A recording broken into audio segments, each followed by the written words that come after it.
किस्सा आकाशीय रंगीन पतंग। बहुत समय पहले की बात है। एक छोटे से गांव में रहने वाला एक छोटा सा बच्चा था जिसका नाम आर्यन था।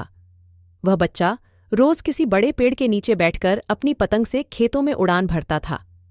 एक दिन गांव में एक विशेष पतंग के बारे में अफवाहें फैल गईं।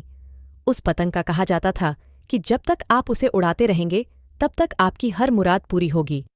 ये सुनकर आर्यन का मन भी उस पतंग की तलाश में लग गया।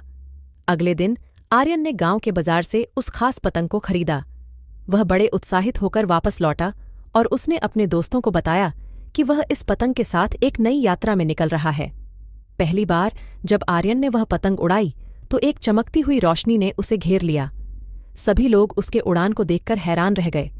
वहां का मौसम बदल गया और सभी लोग आर्यन की पतंग के चारों ओर इकट्ठा हो गए। आर्यन ने धीरे धीरे विभिन्न मंजिलों की ओर अपनी पतंग को मोड़ता रहा। हर बार जब उसकी पतंग को आसमान में बुलंदी मिलती वह एक नई कहानी सुनाता। उसकी आवाज में था एक ऐसा जादू जो हर किसी को खींच लेता। फिर एक दिन जब आर्यन ने अपनी पतंग को सबसे ऊंची ऊंची उड़ानें भराईं, एक चमकती बूंद उसकी पतंग को छू गई। उसकी पतंग एक चमत्कारिक दुनिया में चली गई जहां सपने सच हो जाते थे। आर्यन ने वहां एक राजा के साथ मिलकर अनगिनत रोचक कहानियों को जीवंत किया, लेकिन वह याद रखा कि उसका असली गांव हमेशा उसके साथ था। उसने देखा कि यहाँ का सुख उसके दोस्तों और परिवार के साथ है। धीरे धीरे आर्यन ने अपनी पतंग को नीचे लाकर अपने गांव की ओर मोड़ा। जब उसने अपने दोस्तों के साथ गांव में वापसी की तो सभी ने उसे खूबसूरत रूप से स्वागत किया।